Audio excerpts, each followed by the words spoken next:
Well, the Euros are coming up soon, and people seem to like a ranking video, so that's what I'm gonna do. But not only is this a ranking, it also serves as a bit of an update from the last video I made, as there have been a couple of changes since then. Sadly, a potential number 1 was dropped, as was another potential number 1. So as it stands, there are 11 stadiums that will host in 11 different countries. And just keep in mind that these are purely subjective, and I'd love to see your rankings in the comment section. Also, I want to make it clear, there are no bad stadiums in this video. They're all good at the very least. Some are just less good. With that being said, here are the Euro 2020 stadiums ranked. We start off with Baku Olympic Stadium. Some would argue that Baku isn't even in Europe, but I'm not going to hold that against the stadium. The stadium is very flashy both inside and out, particularly at night time when it shows its true colours. But also those vibrant aqua seats are quite eye-catching, and I suppose that is befitting of a city that likes to splash its cash on flash, as do most cities that have made their wealth through oil. I did say it was flashy, but actually in the daytime it does look a little boring. And just a heads up to any entrepreneurs living in Baku, you could make an absolute killing selling binoculars outside the stadium, because it's somewhat necessary at this place. It's not bad, it's just not my style. Stadio Olimpico. Unlike Baku, it has actually hosted the Olympics, so the name is appropriate. It's also hosted 2 Euro finals already. So, yes, it has been around a while, and despite being remodeled in 1990, it still has a very old-fashioned look to it. The exterior is mostly bare concrete, and the interior, despite the large capacity, is made up of a single tier of seating for the most part, which would be very unusual in a modern stadium. But it's not bad at all, it's just very outdated. And at least you're a little closer to the action than at Baku. The pitch overlaps the track a little bit, and the stands are fairly close to the track.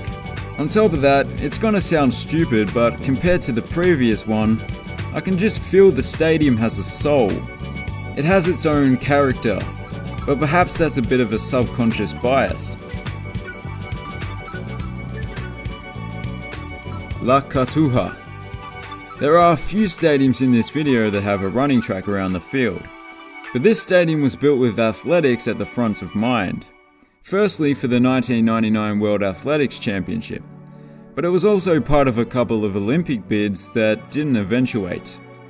In some ways the exterior is bland, being made up of mostly beige and white, but the shape is fairly unique. It's reminiscent of one of those throwing stars. On the inside it's perfectly fine, and that big window on the south side is a nice little feature. It feels harsh putting it so low, because it would have to be one of the better stadiums designed for track and field. But this is a football competition, and once again, the seats are just too far away from the action. Hampden Park. I can already hear the angry Scots in the comment section calling me a daft bastard. In the original Euro Stadium video, we read some comments that raved about Hampden Park's atmosphere. But we aren't taking atmosphere into consideration, it's just too fickle. But the stadium's decent, to be fair. I like the plentiful use of brick on the exterior, matched with the colours of the Scottish flag. It is Scotland's national football stadium after all. I also like the wraparound roof canopy that provides shelter to all of the seats. It's that typical British style cantilever roof. I don't know if it actually is British, but it seems to be most prevalent in the UK. The interior looks perfectly fine, and there are no awkward corner seats, which is good, but that is once again because it's not rectangular, which lets it down a little, but it's not so bad with this one. Finally some rectangular stadiums. Parken. Although it's not even close to being the oldest, you could say it looks the closest to a traditional European football stadium, with 4 distinct stands. Although retractable roofs aren't very traditional, Unfortunately, it isn't translucent, which would have been nice. I definitely think this stadium looks much better on the inside than on the outside. And I particularly like this end that has all of this glass, and it basically matches the exterior. Come to think of it, there's not that much traditional about this place, but it's a fantastic stadium nonetheless. Shame about the lack of parking. Johan Cruyff Arena. There isn't really any other stadium in the world with an exterior like this. It's quite a tall stadium, come to think of it. It looks fine, but not spectacular. As you can probably see, it has a retractable roof, one of the older style ones that rolls along the roller coaster style rails. To the interior now. Isn't a translucent roof just so much better? Seeing the sky and letting in natural light makes all the difference, I think. Other than that, the rest of the stadium is quite typical, made up of a double-tiered seating bowl. I like the Ajax-inspired seats that were put in a few years ago. Much better than the old ones that were stuck in the 90s. Arena Nacional. I could have subtracted some points given that it's very similar to this stadium in Germany that was actually built first. But I think I'll just rank it for what it is. It's not like they copied the design, it was the same firm that designed it. The best part about it is that, yes, it has a retractable roof, but it still looks like an open-air stadium. Also, the gap between the roof and the seating bowl, as well as the completely open facade, allows the air to flow naturally, so it feels like an open-air stadium as well. On top of that, you have the suspended video screen, which is kinda cool, albeit a little small. And those vibrant mosaic seats. Brilliant. Gazprom Arena. If you have been watching this channel for a little while, you'll know that I like to see designs that are a little bit out there. And there isn't much more out there than outer space. Yeah, this design was based on a flying saucer. I'm not sure if the Russian government has actually found a flying saucer and isn't telling us, or if they just based it off the descriptions of Mad Barry down the pub. Either way, the inside is less extraterrestrial, but almost as extraordinary. What more could you want? A retractable roof? It's got that too. And on that roof there are these load-bearing spikes that are presumably inspired by Vlad the Impaler, who by all accounts was actually a sweetheart. He just happened to have a bit of an unusual hobby. You know, some people play golf, some people go hiking, and some people impale those that disagree with them with a large spike. And that's fine, don't judge.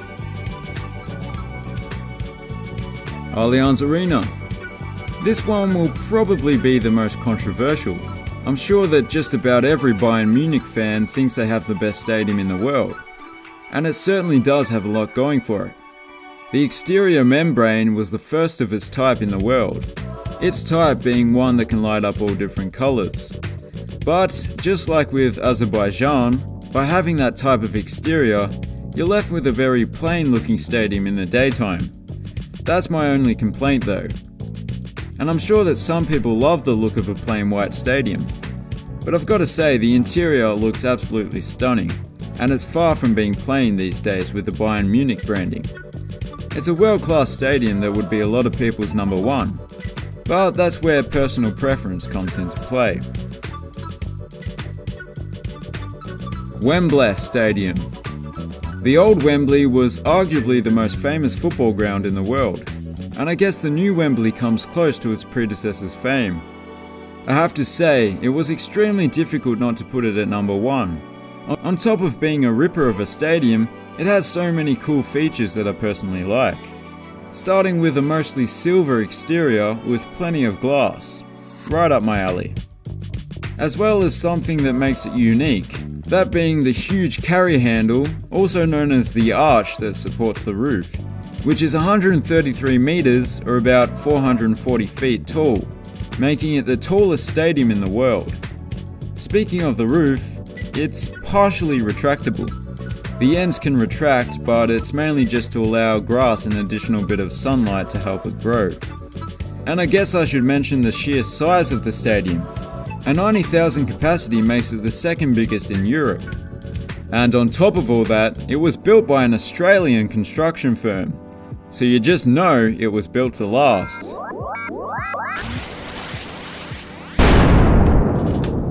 The warranty expired 4 years ago.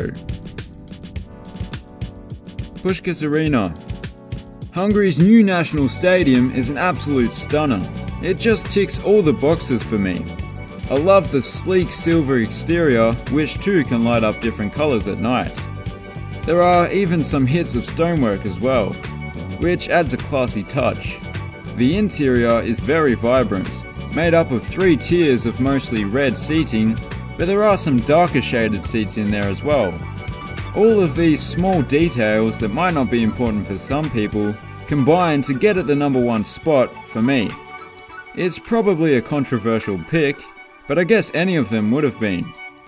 It's just an absolute joy to look at this stadium, befitting of a beautiful city like Budapest. And those were the Euro 2020 stadiums ranked. Like I mentioned earlier, I'd love to see your rankings, as I'm sure there are a lot of varied opinions out there. If you enjoyed the video, please consider subscribing. Thanks for watching, have a good one.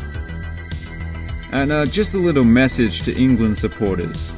I know a lot of people have said that you've underperformed in this tournament in the past, but what everybody seems to forget is you've made just as many Euro finals as Brazil.